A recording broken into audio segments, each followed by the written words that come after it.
1985년 부산의 자갈치 시장은 새벽부터 활기로 넘쳐났다. 갈매기들이 울며 항구 위를 선회하고 어부들의 거친 손이 은빛 고등어를 정리하는 소리가 시장 전체를 가득 메웠다. 하지만 김재성에게는 그 모든 소리가 멀게만 들렸다. 42세의 그는 3대째 이어온 건어물 가게 앞에 멍하니 서 있었다. 가게 문에는 빨간 딱지가 붙어 있었다. 압류, 재성의 손은 떨리고 있었다. 아버지가 그리고 할아버지가 평생을 바쳐 일군 이 작은 가게가 이제 더 이상 김씨 집안의 것이 아니었다. 지난 3년간 계속된 어업 불황과 대형마트의 등장으로 매출은 급감했고 은행 대출은 눈덩이처럼 불어났다.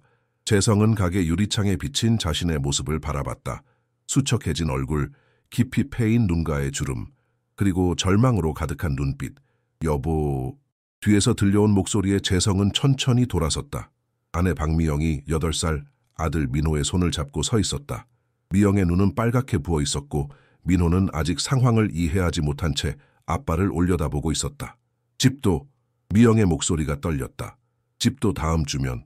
재성은 고개를 끄덕였다. 가게뿐만 아니라 살던 집까지 담보로 잡혔던 것이다. 한옥을 개조한 그 작은 집은 신혼시절부터 15년간 그들의 보금자리였다. 민호가 태어나고 첫걸음을 뗀 곳이었다. 그날 밤 재성은 혼자 감천문화 마을의 작은 교회를 찾았다. 계단식으로 지어진 알록달록한 집들 사이에 자리한 그 교회는 재성이 어릴 적부터 다니던 곳이었다. 하지만 사업이 바빠지면서 발길이 뜸해진 지 오래였다. 예배당 문은 잠겨 있었지만 재성은 계단에 주저앉아 하늘을 올려다봤다. 하나님, 재성의 목소리는 간절했다. 제가 뭘 잘못했나요? 정직하게 살려고 노력했는데 아내와 아들이 길거리에 나앉게 생겼어요. 도와주세요. 길을 보여주세요. 차가운 바닷바람이 불어와 재성의 어깨를 스쳤다. 부산 앞바다에서 들려오는 파도 소리만이 그의 기도에 응답하는 것 같았다. 재성은 주머니에서 구겨진 지폐 몇 장을 꺼냈다. 마지막 남은 돈이었다. 11조를 제대로 드리지 못한 지 몇 달이 되었지만 그는 그 돈을 헌금함에 넣었다. 하나님께서 길을 보여주시길. 재성은 다시 한번 간절히 기도했다. 다음 날 아침 재성은 결심을 굳혔다. 지리산까지 걸어가기로 한 것이다. 지리산은 한국의 영산 중 하나로 많은 사람들이 기도하고 답을 구하러 가는 곳이었다. 300km가 넘는 거리였지만 재성은 하나님께서 그곳에서 답을 주실 것이라고 믿었다. 아내에게는 며칠 일로 지방에 간다고만 했다. 민호에게는 아빠가 우리를 위해 중요한 일을 하고 올게라고 말했다. 작은 배낭에 성경과 몇 가지 간단한 옷까지만 넣고 재성은 부산을 떠났다. 감천문화 마을을 내려다보며 재성은 마지막으로 고개를 돌려 자신이 태어나고 자란 이 도시를 바라봤다. 그리고는 북쪽을 향해 걷기 시작했다. 발걸음은 무거웠지만 마음 한구석에는 작은 희망이 싹트고 있었다. 재성이 부산을 떠난 지 이틀째 되는 날, 그는 경남 밀양의 작은 시골길을 걷고 있었다. 10월의 가을 공기는 차갑고 상쾌했다. 논밭에는 황금빛 벼가 고개를 숙이고 있었고 감나무에는 주황빛 감이 주렁주렁 매달려 있었다. 하지만 재성의 발은 이미 물집으로 가득했고 배낭은 점점 무겁게 느껴졌다. 아저씨, 어디까지 가시는 거예요? 지나가던 트럭 운전사가 창문을 내리며 물었다. 지리산까지요. 재성이 대답했다. 지리산까지 걸어서요? 아직 200km는 더 남았는데 태워다 드릴까요? 재성은 고개를 저었다. 걸어가야 하는 이유가 있어서요. 감사합니다. 운전사는 의아한 표정을 지으며 떠났다. 재성은 계속 걸었다. 걸으면서 그는 기도했다. 발걸음마다 주님, 도와주세요라고 속으로 외쳤다. 해가 지기 시작할 무렵 재성은 작은 마을에 도착했다.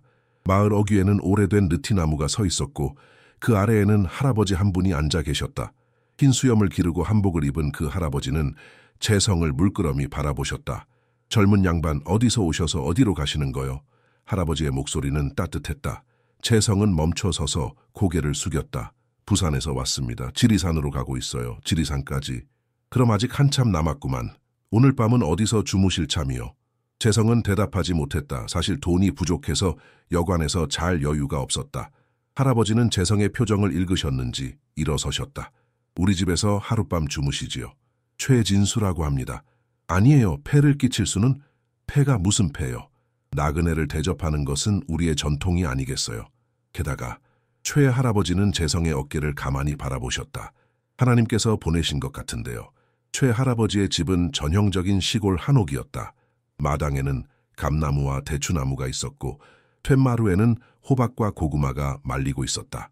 할머니 김순자 여사가 나와서 재성을 반갑게 맞아주셨다. 어머, 손님이시네요. 저녁 드시고 가세요.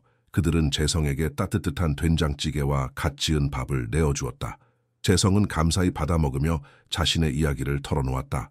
사업 실패, 집을 잃게 된 것, 그리고 하나님께 답을 구하러 지리산으로 가는 여행 이야기를 하나님께서는 우리가 구하고 찾고 두드릴 때 응답해 주신다고 하셨어요. 최 할아버지가 말씀하셨다. 젊은 양반의 간절한 마음을 하나님께서 아실 거예요. 그날 밤 재성은 오랜만에 푹 잤다. 따뜻한 온돌방에서 할아버지 할머니의 따뜻한 정을 받으며 다음 날 아침 떠나려는 재성에게 할머니는 김밥과 삶은 달걀을 싸주셨다. 길에서 드세요. 그리고 할머니는 작은 봉투를 재성의 손에 쥐어주셨다. 이건 버스비예요. 너무 무리하지 마시고 중간중간 버스도 타세요. 재성의 눈에 눈물이 맺혔다. 어떻게 이런 은혜는 받은 사람이 다른 사람에게 베푸는 거예요. 최 할아버지가 미소 지으셨다. 언젠가 젊은 양반도 그렇게 하시겠지요. 재성은 깊이 절한 후 마을을 떠났다. 발걸음이 한결 가벼워졌다. 재성이 순례를 시작한 지 5일째, 그는 태백산맥의 깊은 산길에 들어서 있었다. 10월 말에 산은 단풍으로 물들어 있었지만 날씨는 예상보다 추웠다. 아침에는 서리가 내릴 정도였고 바람은 뼛속까지 스며들었다. 갑자기 하늘이 어두워지더니 굵은 빗방울이 떨어지기 시작했다. 재성은 급히 비를 피할 곳을 찾았다. 다행히 길 옆에 작은 절터가 있었다. 오래전에 폐사된 듯한 절터에는 기와가 깨진 작은 법당 하나만 남아 있었다. 재성은 그곳에서 비를 피하며 하룻밤을 보내야 했다. 찬 바람이 구멍난 벽 사이로 들어왔고 배낭에서 꺼낸 얇은 담요로는 추위를 막기 어려웠다. 재성은 몸을 웅크리고 앉아 무릎을 끌어안았다. 주님, 재성은 떨리는 목소리로 기도했다. 제가 잘못 생각한 건가요? 이렇게 고생하는 게 맞는 건가요? 그때 재성의 마음속에 어린 시절 기억이 떠올랐다. 아버지와 함께 새벽 기도회에 가던 기억, 어머니가 힘들 때마다 기도하시던 모습, 그리고 가족이 함께 모여 감사 기도를 드리던 따뜻한 저녁들. 그때의 믿음은 어디로 갔을까? 사업에 바빠지면서 돈을 벌기에 급급하면서 언제부터인가 하나님과 멀어졌던 것은 아닐까? 새벽이 되자 비는 그쳤지만 재성은 열이 났다. 감기 기운이 있었던 것이다. 하지만 그는 계속 걸어야 했다. 가족이 기다리고 있었고 하나님께 답을 구해야 했다. 점심때쯤 재성은 작은 시골 마을에 도착했다. 마을은 조용했고 몇 개의 초가집과 한옥이 산자락에 자리 잡고 있었다. 재성은 목이 마르고 몸이 아팠지만 돈을 아껴야 했기에 그냥 지나치려 했다. 아저씨, 뒤에서 어린아이의 목소리가 들렸다. 재성이 돌아보니 7, 8세쯤 되어 보이는 남자아이가 달려오고 있었다. 아이 뒤로는 할머니 한 분이 지팡이를 짚고 천천히 걸어오셨다. 우리 손자가 아저씨를 보더니 아프다고 하네요. 할머니가 말씀하셨다. 잠깐 쉬어 가시지요. 아니에요. 괜찮습니다. 재성이 대답했지만 목소리는 갈라져 있었다. 할머니는 재성의 손을 잡고 집으로 이끌었다. 박명선 할머니의 집은 가난해 보였다. 방 한 칸에 부엌이 딸린 작은 집이었고 마루에는 중풍으로 누워 계시는 할아버지가 있었다. 하지만 할머니는 재성에게 따뜻한 차와 고구마를 내어주셨다. 우리는 가진 게 별로 없지만 아픈 사람을 그냥 보낼 수는 없어요. 할머니가 말씀하셨다. 재성은 그 집의 상황을 보며 마음이 아팠다. 할아버지는 몇 년째 중풍으로 누워 계시고 할머니는 손자 셋을 키우며 농사일로 생계를 이어가고 있었다. 의료비와 생활비로 어려움이 많아 보였다. 그날 밤 재성은 자신의 배낭에서 최 할아버지가 주신 돈 봉투를 꺼냈다. 그리고 조용히 할머니께 건네드렸다. 이게 뭐예요? 할머니가 놀라셨다. 제가 받은 은혜를 나누는 것뿐이에요. 하나님께서 주신 것을 함께 나누라고 하셨잖아요. 할머니는 고사하셨지만 재성은 고집을 부렸다. 그 돈은 자신의 여행비였지만 이 가족이 더 필요해 보였다. 다음 날 아침 재성이 떠날 때 할머니와 아이들이 모두 나와서 배웅해 주었다. 중풍으로 누워 계시던 할아버지도 고개를 들어 재성을 바라보시며 고맙다는 눈빛을 보내셨다.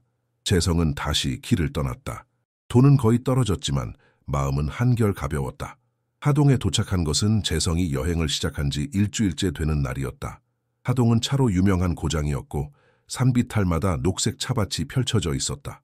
재성은 돈이 떨어져 일자리를 구해야 했다.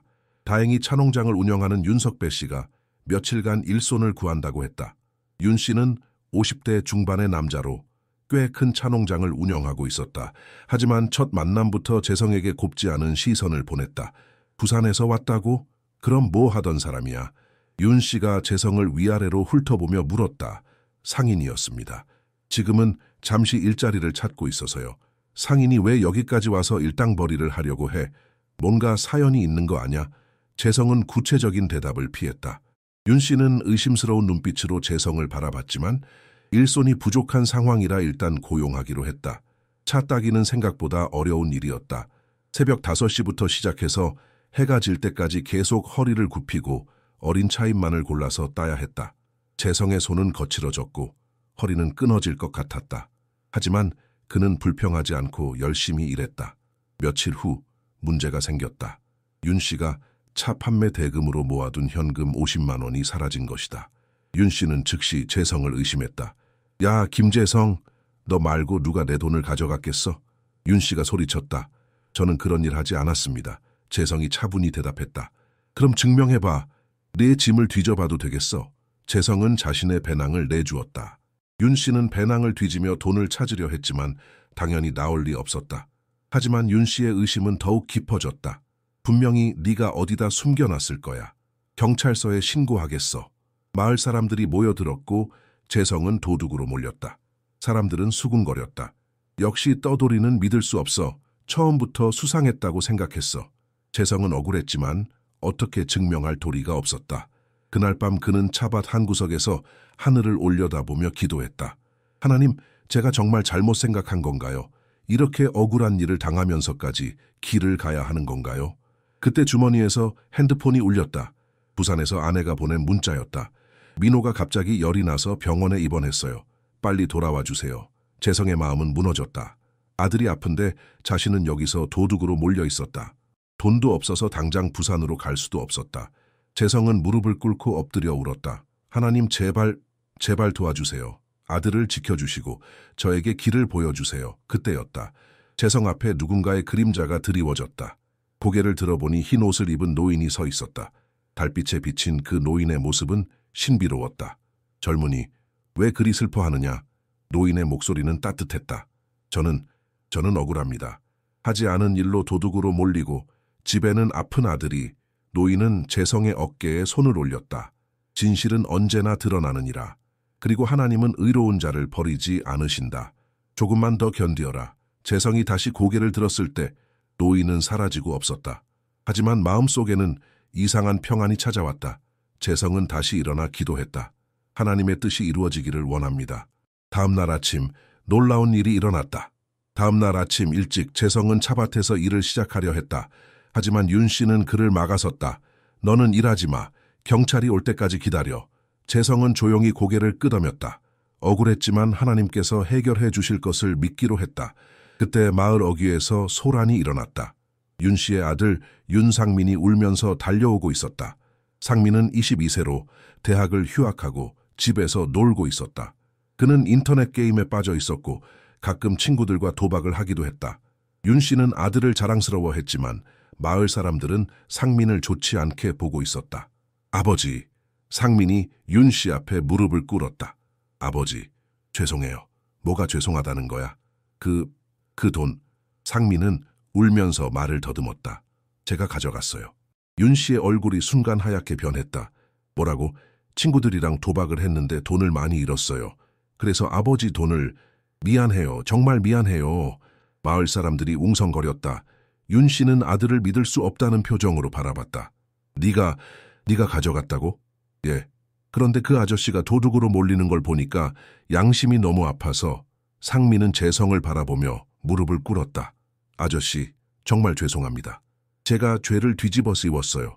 재성은 상민을 바라보며 복잡한 감정이 들었다. 분노보다는 안타까움이 먼저 들었다. 젊은 나이에 잘못된 길로 빠진 상민이 불쌍했다. 윤 씨는 아들을 때리려고 손을 들었다. 이 자식아, 어떻게 이런 일을... 잠깐요. 재성이 윤 씨를 말렸다. 때리신다고 해결될 일이 아닙니다. 재성은 상민에게 다가가 일으켜 세웠다. 상민아, 고백한 용기는 대단해. 하지만 이제부터는 정말 달라져야 해. 상민은 눈물을 흘리며 고개를 끄덕였다. 윤 씨는 재성에게 깊이 절했다. 김 선생님, 정말 죄송합니다. 어떻게 보상은 필요 없습니다. 재성이 말했다. 다만 상민이가 새로운 길을 찾을 수 있도록 도와주세요. 마을 사람들은 재성의 용서하는 마음에 감동했다. 저런 마음씨를 가진 사람이 도둑질을 했을 리가 없어. 우리가 너무 성급하게 판단했어. 윤 씨는 재성에게 사과의 의미로 넉넉한 품삯을 주려 했다. 이건 받으세요. 제가 드릴 수 있는 건 이것뿐입니다. 하지만 재성은 고개를 저었다. 일한 만큼만 받겠습니다. 다만 재성은 잠시 망설이다가 말했다. 상민이가 다시 시작할 수 있도록 그 돈을 써주세요. 새로운 기회를 만들어주세요. 그날 오후 재성이 하동을 떠나려 할 때 신기한 일이 일어났다. 하늘에 무지개가 떴다. 그것도 쌍무지개였다. 마을 사람들은 길조다. 하나님이 축복해 주신다며 재성을 배웅해 주었다. 재성은 부산에서 온 문자를 확인했다. 민호의 열이 내렸고 병원에서 퇴원했다는 소식이었다. 재성의 눈에 감사의 눈물이 흘렀다. 하나님께서 정말 응답해 주신 것이었다. 길을 떠나며 재성은 마음이 한결 가벼워졌음을 느꼈다. 억울한 일을 당했지만 그것을 통해 더 큰 깨달음을 얻었다. 용서의 힘, 그리고 하나님께서 의로운 자를 결코 버리지 않으신다는 확신. 재성은 지리산이 더 가까워졌음을 느끼며 발걸음을 재촉했다. 그날 밤 재성은 길가의 작은 여관에서 하룻밤을 보냈다. 윤 씨가 준 품삯으로 간신히 잘 곳을 구할 수 있었다. 침대에 누워 재성은 지난 일주일을 돌아봤다. 많은 어려움이 있었지만 그때마다 하나님께서 길을 열어주셨다. 좋은 사람들을 만나게 해주시고 어려울 때 도움의 손길을 보내주셨다. 주님, 감사합니다.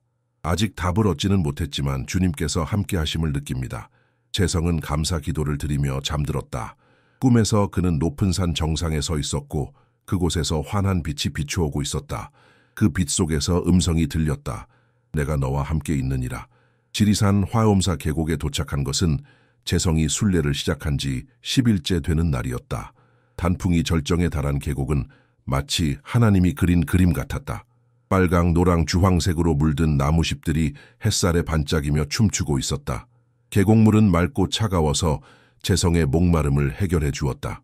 화엄사는 신라시대에 창건된 고찰로 한국 불교의 성지 중 하나였다. 하지만 재성에게는 단순히 관광지가 아니었다. 이곳에서 하나님의 음성을 들을 수 있을 것 같은 예감이 들었다. 기독교인이지만 재성은 하나님께서 모든 곳에 계신다고 믿었다. 절 입구에서 재성은 한 노승을 만났다. 그 노승은 80세는 넘어 보였지만 눈빛은 젊은이처럼 맑고 깊었다. 회색 승복을 입고 지팡이를 짚고 있었지만 걸음걸이는 여전히 씩씩했다. 보살님 멀리서 오셨군요. 노승이 재성에게 말을 걸었다. 예, 부산에서 왔습니다. 재성이 정중히 대답했다. 무엇을 찾아 이곳까지 오셨는지요? 재성은 잠시 망설였다. 그러나 노승의 따뜻한 눈빛에 마음이 열렸다. 답을 찾고 있습니다. 제 인생의 방향을, 하나님의 뜻을. 노승은 미소를 지었다. 저는 원효입니다. 이 절에서 50년째 수행하고 있지요. 잠시 차나 한잔 하시겠습니까? 원효 스님의 방은 간소했다. 방 한쪽에는 불상과 경전이 있었고 다른 한쪽에는 차를 끓이는 도구가 놓여 있었다. 스님은 능숙한 손놀림으로 차를 우렸다. 은은한 차 향이 방 안에 퍼졌다. 보살님은 기독교 신자이시군요. 원효 스님이 말했다. 재성은 놀랐다. 어떻게 아셨는지요? 기도하는 자세에서 느껴집니다. 하지만 걱정하지 마세요. 진리는 하나입니다. 다만 길이 다를 뿐이지요. 원효 스님은 재성의 이야기를 들어주었다. 사업 실패, 가족에 대한 걱정, 그리고 답을 찾기 위한 순례 이야기를.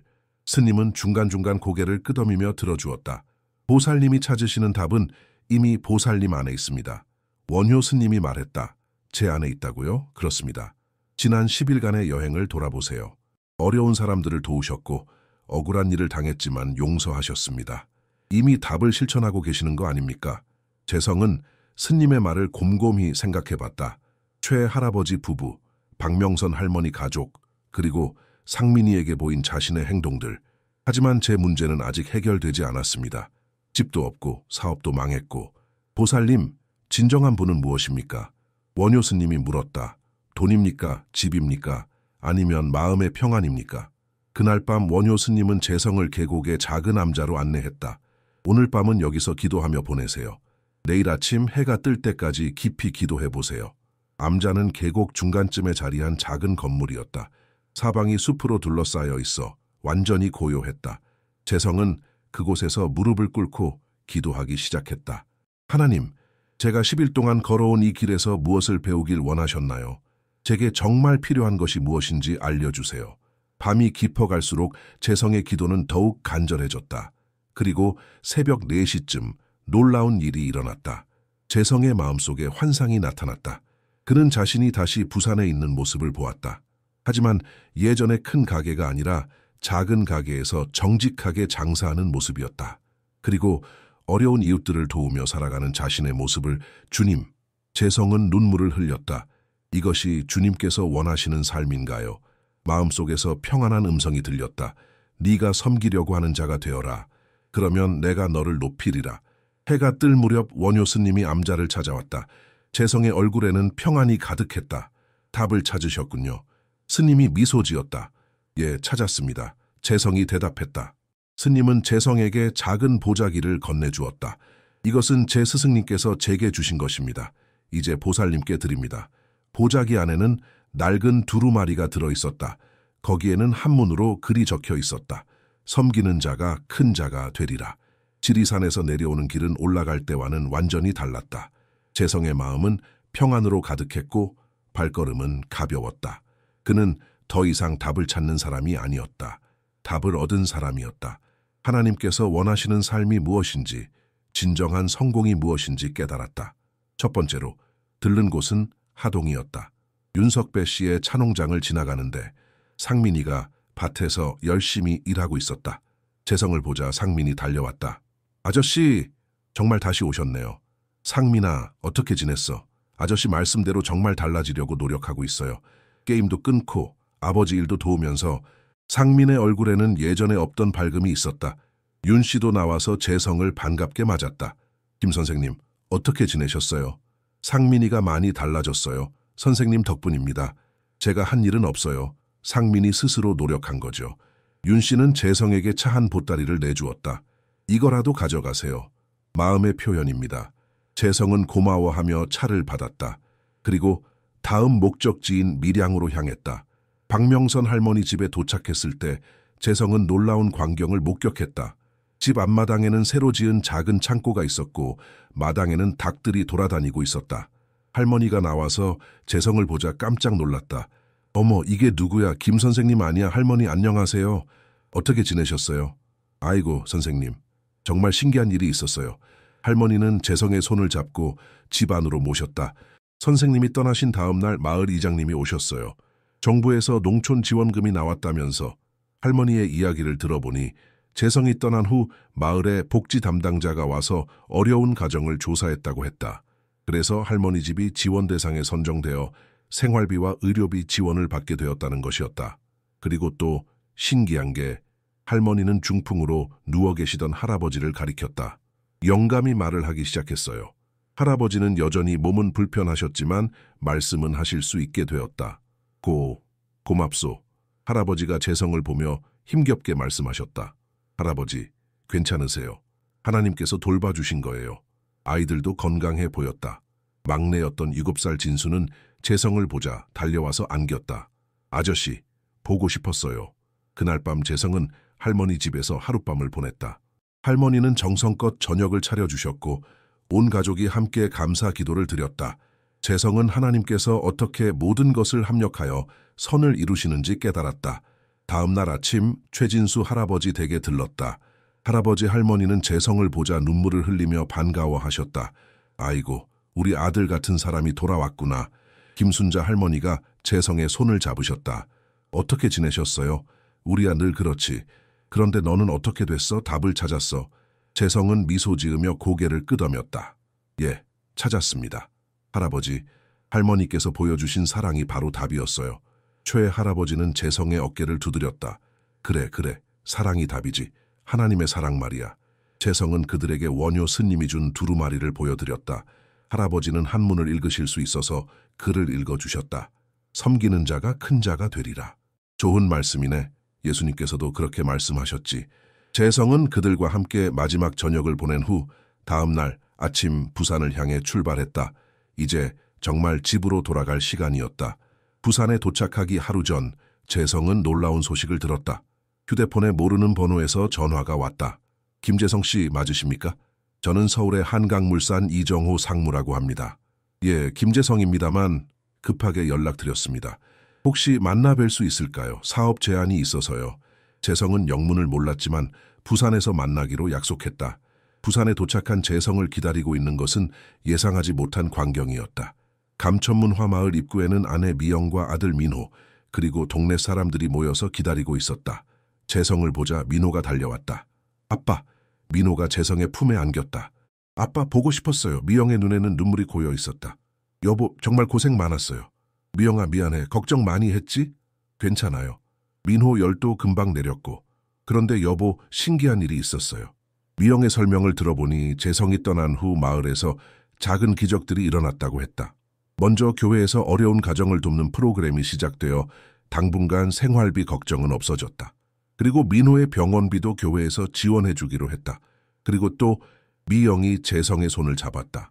서울에서 사업가가 당신을 찾아왔어요. 며칠째 기다리고 있어요. 바로 그때 정장을 입은 중년 남성이 다가왔다. 김재성 씨시죠? 한강물산 이정호입니다. 이정호 상무는 50대 초반의 인상 좋은 남성이었다. 그는 재성과 따로 만나서 이야기하고 싶다고 했다. 근처 카페에서 만난 이 상무는 놀라운 이야기를 들려주었다. 김 선생님, 저희가 어떻게 선생님을 찾게 되었는지 아십니까? 재성은 고개를 저었다. 하동의 윤석배 씨가 저희 회사 차 납품업체예요. 윤 씨가 선생님 이야기를 했습니다. 억울한 일을 당했지만 오히려 용서하고 도와주었다고 이 상무는 계속 설명했다. 한강물산은 친환경 농산물 유통회사로 정직하고 신뢰할 수 있는 지역 파트너를 찾고 있었다고 했다. 재성의 인품을 들은 후 그를 부산 지역 총판으로 제안하고 싶다는 것이었다. 하지만 저는 지금 아무것도 가진 게 없습니다. 가게도 없고 자본금도. 그런 건 걱정하지 마세요. 저희가 초기 투자를 지원하고 매장도 임대해드립니다. 대신 정직하게 사업해 주시면 됩니다. 재성은 꿈을 꾸는 것 같았다. 왜 저에게 이런 기회를... 김 선생님, 요즘 같은 세상에 진짜 정직한 사람을 찾기가 어려워요. 돈보다 사람을 먼저 생각하는 분을, 저희는 그런 분과 함께 일하고 싶습니다. 며칠 후 재성은 자갈치 시장 근처에 작은 친환경 농산물 매장을 열었다. 예전보다는 훨씬 작았지만 재성의 마음은 충만했다. 매장 이름은 은혜상회였다. 하나님의 은혜로 시작된 가게라는 의미였다. 개업 첫날 최진수 할아버지 부부, 박명선 할머니 가족, 그리고 윤석배 씨 부자까지 모두 부산까지 축하하러 왔다. 작은 매장은 사람들로 가득했다. 재성가 정말 자랑스럽다. 최 할아버지가 재성의 어깨를 두드렸다. 재성은 매장 한 구석에 작은 공간을 만들었다. 어려운 이웃들을 위한 나눔 코너였다. 매일 몇 개씩 무료로 나누어줄 농산물을 준비해두었다. 원효 스님이 준 두루마리도 액자에 넣어 벽에 걸어두었다. 섬기는 자가 큰 자가 되리라. 1년 후 은혜상회는 부산에서 가장 믿을 만한 농산물 가게로 소문이 났다. 재성은 정직한 장사로 고객들의 신뢰를 얻었고 수익의 일부는 항상 어려운 이웃들을 돕는 데 사용했다. 사업도 점점 커져서 지점을 늘리게 되었다. 어느 일요일 저녁 재성은 가족과 함께 감천문화마을의 교회에서 예배를 마치고 집으로 돌아왔다. 예전에 살던 한옥은 아니었지만 따뜻한 우리 집이었다. 민호는 건강하게 자라고 있었고 미영은 교회에서 여전도회 회장을 맡아 봉사하고 있었다. 재성은 옥상에 올라가 부산 앞바다를 바라봤다. 어선들이 불빛을 켜고 조업을 나가고 있었다. 1년 전 이 자리에서 절망하며 기도했던 그 밤이 떠올랐다. 하나님, 재성은 감사의 기도를 드렸다. 저에게 진짜 필요한 것이 무엇인지 가르쳐 주셔서 감사합니다. 돈이나 큰 집이 아니라 사랑하고 섬기는 마음이 진짜 보물이라는 걸. 앞으로도 그렇게 살아가겠습니다. 바람이 불어와 재성의 머리카락을 흩날렸다. 그 바람 속에서 재성은 하나님의 음성을 들었다. 잘했다. 선하고 충성된 종아. 재성은 미소 지으며 집 안으로 들어갔다. 거실에서는 민호가 숙제를 하고 있었고 미영은 내일 교회에서 나눌 떡을 만들고 있었다. 평범하지만 따뜻한 일상이었다. 그날 밤 잠들기 전 재성은 일기장에 한 줄을 적었다. 때로는 길을 잃어야 진짜 길을 찾을 수 있다. 하나님께서는 우리가 섬기는 자가 될 때 진정한 성공을 허락하신다. 10년이 지난 지금 재성은 부산에서 손꼽히는 사회봉사가가 되었다. 하지만 그는 여전히 작은 매장에서 손님들을 직접 맞으며 어려운 이웃들을 돕고 있다. 그리고 가끔 젊은 사업가들이 찾아와 조언을 구할 때마다 재성은 항상 같은 이야기를 해준다. 진짜 성공은 얼마나 많이 가지느냐가 아니라 얼마나 많이 나누느냐에 있습니다. 하나님을 찾아 300km를 걸었지만 정작 하나님은 제 마음속에 계셨어요. 섬기는 마음 속에